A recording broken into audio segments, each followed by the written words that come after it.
আসসালামু আলাইকুম। গতকাল নেতানিয়াহু যুক্তরাষ্ট্রে গেছে মার্কিন প্রেসিডেন্ট ডোনাল্ড ট্রাম্পের সাথে মিটিং করতে, বা তাদের সবচেয়ে বড় সমর্থক লিন্ডসে গ্রাহামের শেষকৃত্যে। আপনারা জানেন, কিছুদিন আগে হঠাৎ করে স্ট্রোক করে লিন্ডসে গ্রাহাম মারা যায়। আর এই লিন্ডসে গ্রাহামের জন্যই গাজায় ইসরায়েল নির্দ্বিধায় হামলা চালিয়ে যাচ্ছে, বা নির্দ্বিধায় হামলা চালিয়ে গেছে। নির্দ্বিধায় তারা লেবাননে হামলা চালিয়ে গেছে। পাশাপাশি মার্কিন যুক্তরাষ্ট্র ইরানে হামলার পেছনেও এই লিন্ডসে গ্রাহাম কাজ করেছে।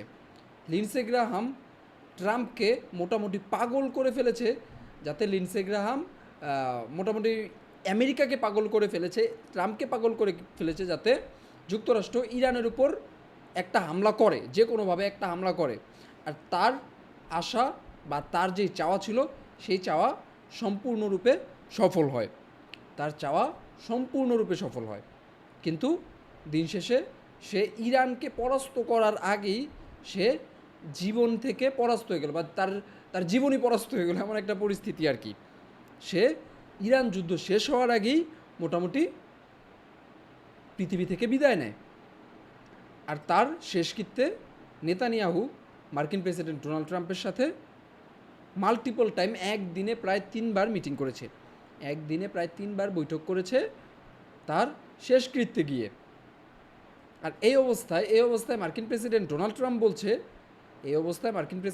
ট্রাম্প বলছে নেতানিয়াহু আমাকে চাপ দিচ্ছে ইরান যুদ্ধ কন্টিনিউ করার জন্য। আর সেই চাপটা কিভাবে দিচ্ছে? নেতানিয়াহু আমাকে বলছে ইরানের পিকেক্স মাউন্টেনে হামলা করতে। আর ইরানের এই পিকেক্স মাউন্টেনটা হচ্ছে তাদের যেই পরমাণু স্থাপনাগুলো আছে, বা পরমাণু সমৃদ্ধকরণ স্থাপনাগুলো আছে, সেগুলোর মধ্যে সবচেয়ে সিকিউর। আমরা এতদিন জানতাম ইস্পাহান, নাতানজে তাদের কিছু পরমাণু স্থাপনা আছে, সমৃদ্ধকরণ স্থাপনা আছে, কিন্তু পিকেক্স মাউন্টেনটা এই যুদ্ধের পরেই আলোচনায় আসে।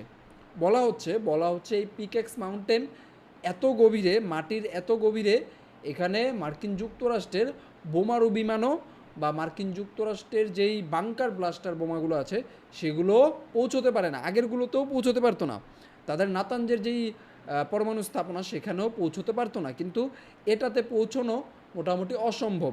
যেখানে মার্কিন যুক্তরাষ্ট্রের বাংকার ব্লাস্টার বোমাগুলো মাত্র 60 মিটার নিচে যেতে পারে, সেখানে ধারণা করা হচ্ছে এই পিকেক্স মাউন্টেন প্রায় 90 থেকে 120 মিটার মাটির গভীরে। এই কারণে মার্কিন প্রেসিডেন্ট ডোনাল্ড ট্রাম্প নেতানিয়াহুর সাথে বৈঠকের আগে বলেছিল যে নেতানিয়াহু আমাকে এই যুদ্ধে রাখার জন্য ইরানের পিকেক্স মাউন্টেনে হামলা করার কথা বলছে, কিন্তু ইরানের কখন কোথায় হামলা করব সেই ডিসিশন আমি নিব। এখন ঘটনা হচ্ছে, মার্কিন যুক্তরাষ্ট্র বা মার্কিন প্রেসিডেন্ট ডোনাল্ড ট্রাম্প ইসরায়েলের চাপে পড়ে, বা অ্যাপস্টাইন ফাইলের চাপে পড়ে যে ইরানে হামলা করেছে, এটা মোটামুটি এখন একটা ওপেন সিক্রেট হয়ে দাঁড়িয়েছে। তো হঠাৎ করে মার্কিন প্রেসিডেন্ট ডোনাল্ড ট্রাম্প এই কথা বলার সাহস পায় কীভাবে? অনেকেই ধারণা করছে, বা যেটা দেখা যাচ্ছে এখন, অনেকেই ধারণা করছে যে এই লিন্ডসে গ্রাহাম মার্কিন প্রেসিডেন্ট ডোনাল্ড ট্রাম্পের ওপর বা মার্কিন গভর্নমেন্টের ওপর ব্যাপক মাত্রায় চাপ সৃষ্টি করতো, তারা যাতে ইসরায়েলকে ব্যাপক মাত্রায় সমর্থন দেয়, ইসরায়েলকে তারা হেফাজত করে। আর মার্কিন president Donald Trump Lindsey Graham মারা যাওয়ার পরে মনে করছে যে তার উপর থেকে প্রেশার অনেকটাই কমে গেছে, ইসরায়েলের লবির শক্তি অনেকটাই কমে গেছে।